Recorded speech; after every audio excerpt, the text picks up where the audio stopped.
Partida Nikitin Sakharov contra Kasparov de pretas, jogado em 1981 em Moscou.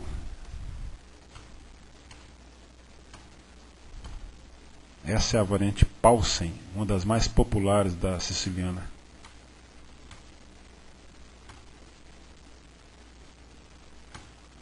Kasparov escolhe o desenvolvimento do cavalo da dama, pressionando imediatamente a peça inimiga centralizada.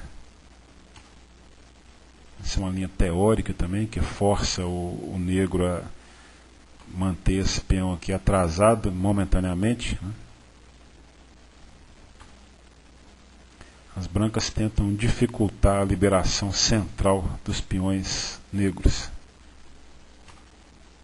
Desenvolvimento do cavalo do rei, ganhando tempo ao atacar o peão central de E4. E agora é o momento de atacar esse cavalo inimigo no território negro. Agora é um jogo de manobras em que a primeira coisa que o negro tem que tentar fazer aqui é colocar o seu rei em segurança. Depois sim ele vai passar a manobrar as peças na ala da dama para tentar tirar proveito, especialmente da coluna aberta de bispo. O rei é colocado em segurança, as brancas fazem o mesmo. E aqui Kasparov prepara o desenvolvimento do seu bispo da dama pela casa B7.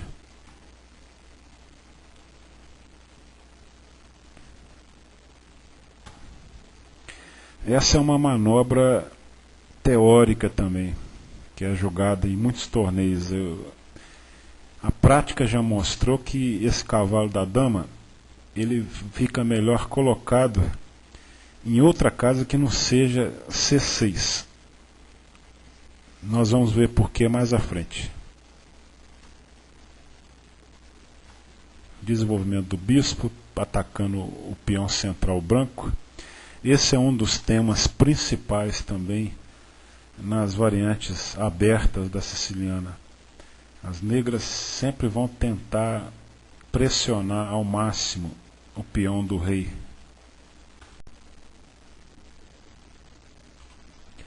E o ataque ao peão do rei fez com que as brancas tivessem que adotar essa defesa passiva, com o peão F3. Aqui Kasparov melhora a posição da sua torre, projetando um possível avanço na ala da dama.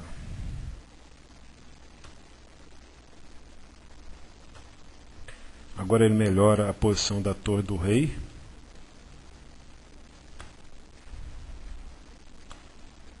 Essa jogada é para abrir a linha para a torre, né? Kasparov está de olho aqui no possível avanço do peão B, que é um dos temas desse tipo de posição. Porque se o negro consegue avançar o peão B e trocar pelo peão branco de C4, ele já poderia então avançar o seu peão de D6 para D5, o seu peão central. Esse peão em C4 ele dificulta o avanço dos peões centrais negros.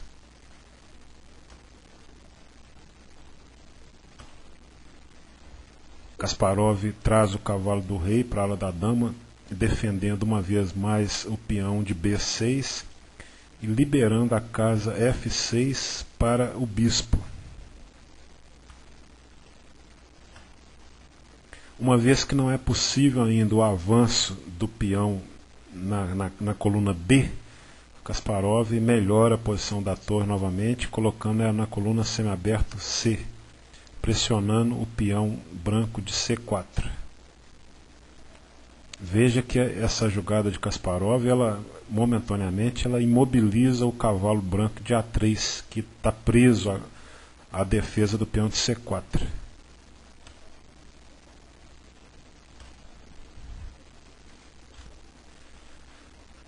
Aqui nós vemos o porquê que o cavalo negro não estaria bem colocado na casa C6. Porque se ele tivesse agora em C6, o branco teria à sua disposição o golpe tático, cavalo D5. E explorando o fato da dama negra estar na mesma coluna da torre branca, porque se o negro toma o cavalo em D5, o branco toma com o peão C, o que vai permitir a captura do cavalo de C6, que ele não pode ser retirado uma vez que a dama está debaixo do fogo da torre.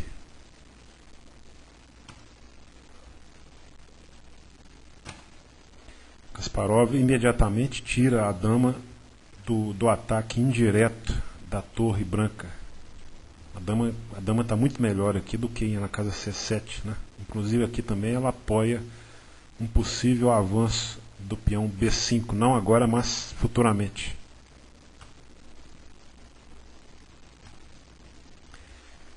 Essa é uma jogada muito interessante que provoca as brancas a debilitarem a sua posição. Veja que Kasparov ameaça entrar com o cavalo na casa F4, né? E com isso ele está querendo que o branco jogue o peão para G3, o que iria provocar um debilitamento da diagonal branca, na qual o bispo negro de Kasparov se encontra em A8. Mas o jogador de brancas, que inclusive já foi técnico de Kasparov durante um período, ele é muito experiente, né? Ele não vai assim caindo imediatamente nessa armadilha posicional, né? Ele prefere evitar a entrada do cavalo usando uma peça. Mas o Kasparov provoca novamente com essa jogada. A ideia é fazer com que as brancas debilitem a sua posição. Mais uma vez mais, o jogador das brancas não debilita. Ele prefere simplesmente retirar a dama.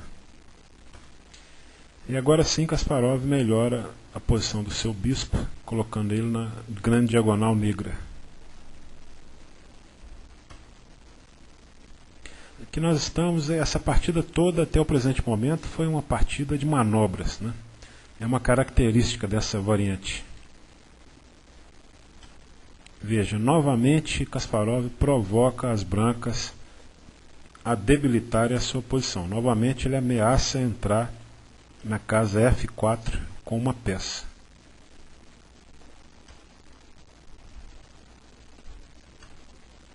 Essa jogada também já visa a expansão lateral com o avanço do peão B. Kasparov vai aos poucos, né, preparando esse avanço, né, ele não há condições de realizar ele imediatamente, então ele vai aos poucos preparando o seu plano estratégico.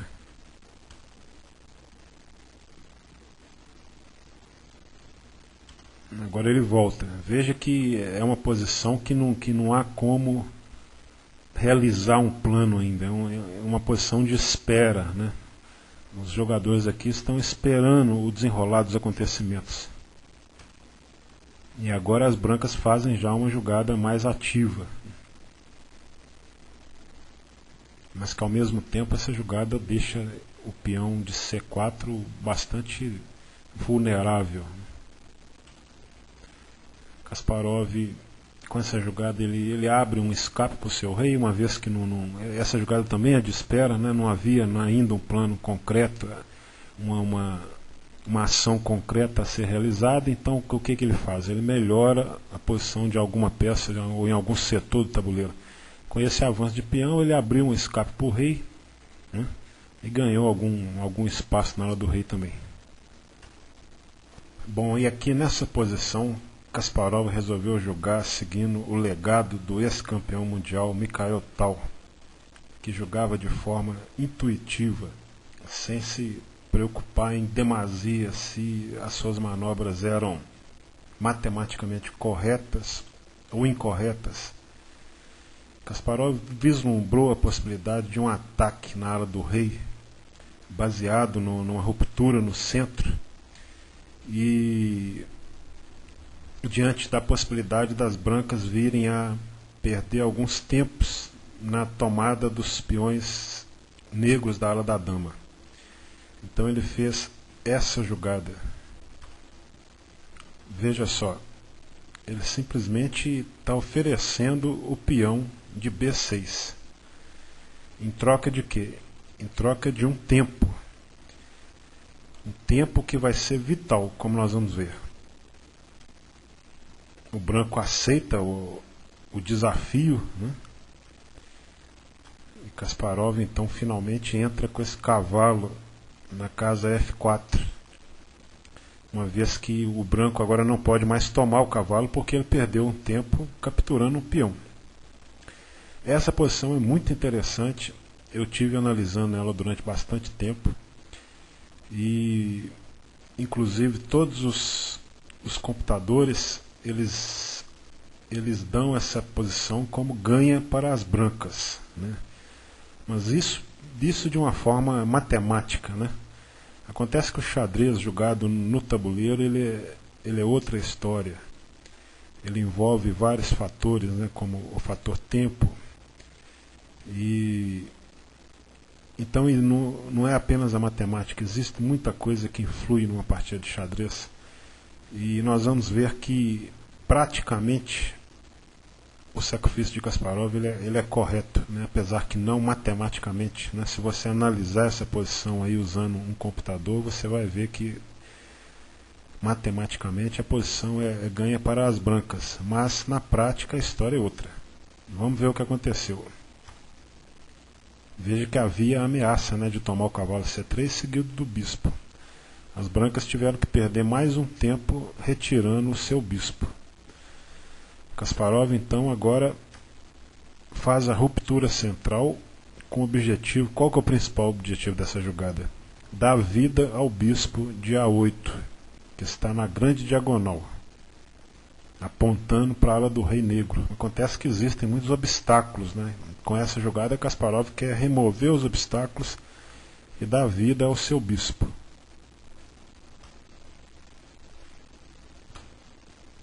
Veja que agora o bispo ele está julgando, né? Essa jogada ela não me agrada, né? Veja que esse cavalo branco agora ele vai ficar muito deslocado, né, das ações no tabuleiro. Com essa jogada Kasparov libera a diagonal para a ação do bispo. Veja que ele mantém um ataque, né, sobre o ponto H2 e cria aqui várias ameaças, permite que o bispo de E5 possa ser manobrado para outras posições, ameaça jogar o bispo em C6 também, atacando o cavalo, seguido da captura do bispo, do peão de H2 e depois do bispo. Então uma jogada também correta, inclusive também que evita a volta do bispo para a casa D4.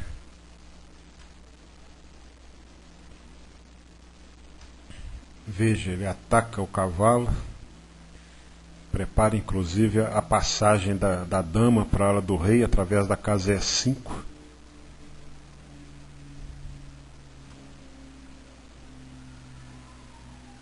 Essa jogada das brancas é bastante arriscada, né? Porque o bispo agora fica momentaneamente fora de jogo. Veja que há duas peças das brancas que estão momentaneamente fora de jogo, que são o bispo em B6 e o cavalo em A4.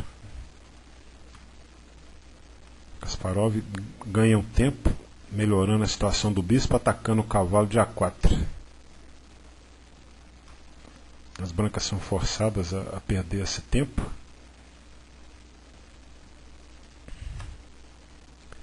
Veja agora, as ameaças começam a ser criadas na ala do rei.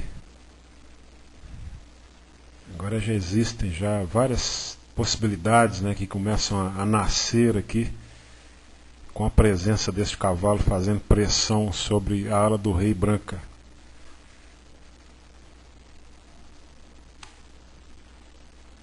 E o branco resolve pagar para ver, né? Ele não acredita muito nas manobras de Kasparov. E de fato, matematicamente, ele está correto. Ainda os computadores ainda dizem que essa posição ela é ganha para as brancas, né? Mas como eu disse, no tabuleiro a situação é outra história, né? Veja que várias ameaças aí vão sendo criadas, né?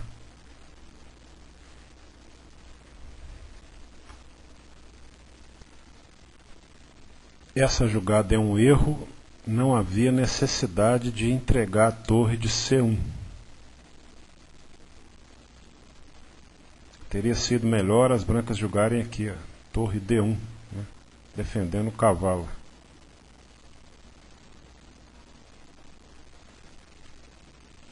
Kasparov toma a torre, veja que abrindo agora a linha para a sua rainha, né, que ameaça diretamente o flanco do rei branco.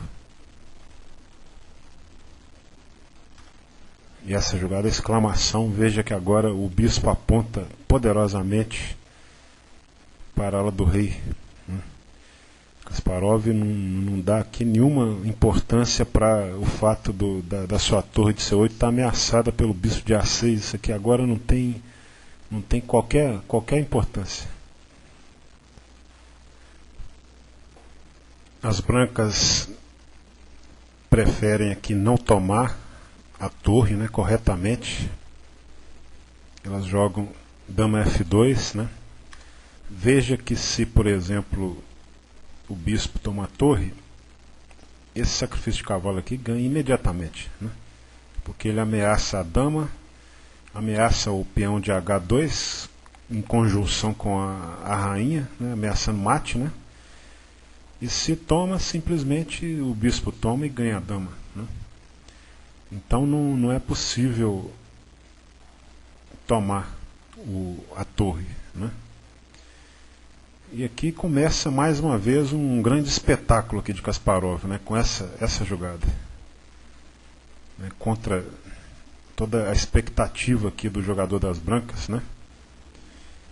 E aqui ocorre que se o branco toma o cavalo, existe essa jogada aqui totalmente espetacular, né? Dama A8, ameaçando o peão, né, e o bispo. Veja que se agora o bispo toma a torre, segue o bispo, toma peão, cheque, rei para cá, e a torre entra em 7 aqui de forma devastadora, né? Então o jogador das brancas simplesmente toma a torre de C8, ao que segue mais um golpe brilhante aqui de Kasparov. Bonito, né? Aqui tem um pequeno detalhe, né? Porque se toma a torre, segue esse sacrifício de dama, cavalo toma e mate, né? O jogador das brancas parece que ficou um pouco atordoado, né, com essa jogada, e jogou aqui torre A1, provavelmente num apuro de tempo, né? Simplesmente Kasparov tomou a dama e o branco abandonou, né? Não deve ter visto que se jogasse cheque aqui tem o bispo e etc, né? Essa partida com certeza foi jogada num apuro de tempo, né, pelo jogador das brancas. Mas é uma partida muito bonita, né, apesar que não é perfeita, e que mostra o lado imaginativo de Kasparov, né, que todo jogador deve tentar aperfeiçoar, né, dar asas à imaginação. Isso é muito importante no xadrez.